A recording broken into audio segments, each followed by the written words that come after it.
Halo adik-adik semuanya, berjumpa lagi bersama Kak Dolphin di sini di BBD, Belajar Bersama Dolphin. Sebelumnya kita sudah membahas mengenai perpangkatan. Apa itu perpangkatan dan bagaimana perpangkatan secara positif dan bagaimana secara negatif, itu sudah kita bahas sebelumnya. Kali ini Kak Dolphin akan membahas mengenai sifat-sifat perpangkatan.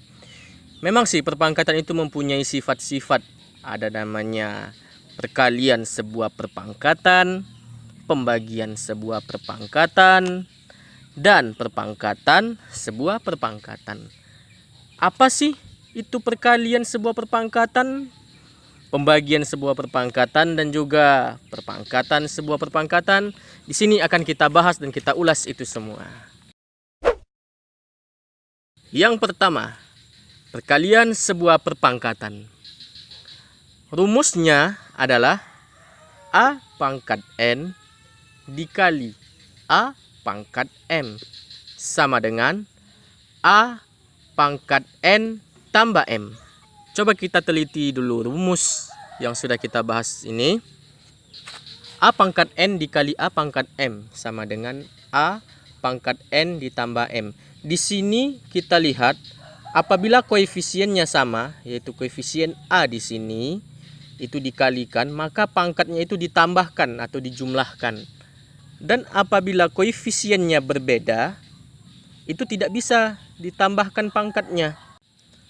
Bagaimana sih contohnya? Oke, kita lihat 4 pangkat 3 dikali 4 pangkat 5 sama dengan 4 pangkat 3 ditambah 5. Di sini kan 3 tambah 5 itu hasilnya 8, sehingga hasilnya 4 pangkat 8.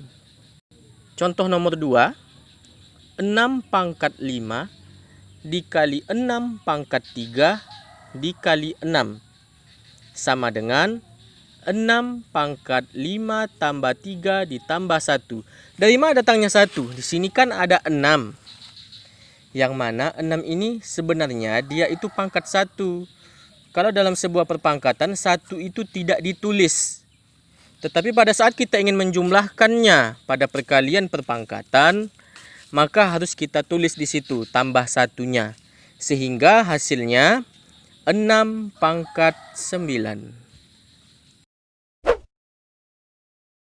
Jadi bagaimana? Sudah paham kan mengenai perkalian sebuah perpangkatan?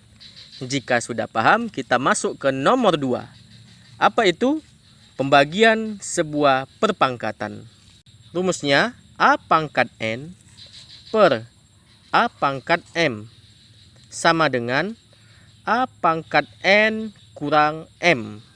Coba kita teliti dulu rumusnya. Di sini kan A pangkat N per A pangkat M. Per itu maksudnya pembagian ya. Sehingga apabila nanti berjumpa dengan pembagian, hasilnya tetap dikurang pada perpangkatan. Dengan syarat koefisiennya memang harus sama. Di sini koefisiennya itu sama-sama A.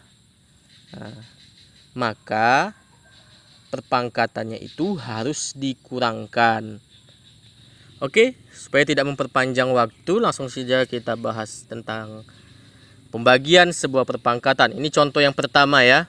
9 pangkat 5 per 9 pangkat 3 sama dengan 9 pangkat 5 dikurang 3. 5 dikurang 3 ini hasilnya kan 2, sehingga pangkatnya 2. Jadi hasil dari nomor 1 ini adalah 9 pangkat 2. Selanjutnya contoh nomor 2. Di sini kita menggunakan koefisiennya M ya, supaya lebih paham dan jelas. M pangkat 12 per M pangkat 5 sama dengan M pangkat 12 dikurang 5. 12 kurang 5 hasilnya 7. Sehingga hasilnya M pangkat 7.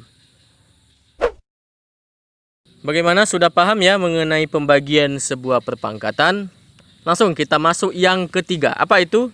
Pembahasan yang ketiga adalah perpangkatan sebuah perpangkatan.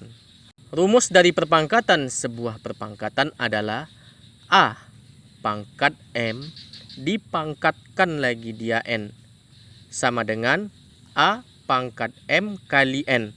Coba kita teliti rumusnya. Di sini kan ada pangkat M dan di luarnya ada pangkat N. Pertemuan kedua pangkat ini dia harus dikalikan antara M dengan N. Bagaimana sih contohnya? Langsung, ini dia contoh yang pertama. 7 pangkat 6 dipangkatkan lagi dia 3 sama dengan 7 pangkat 6 dikali 3. 6 kali 3 hasilnya 18. Jadi hasil dari contoh nomor 1 ini adalah 7 pangkat 18. Itu tadi contoh nomor 1. Selanjutnya contoh nomor 2. 3 dikali 8 pangkat 2. Yang mana 3 kali 8 pangkat 2 ini dipangkatkan lagi dia 4. Sehingga hasilnya 3 pangkat 1 dikali 4 kali 8 pangkat 2 dikali 4.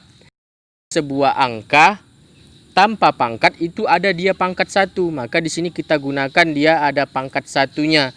Sehingga yang 3 ini jadi 3 pangkat 1. Karena di luar kurung ada 4, maka satunya itu dikalikan 4.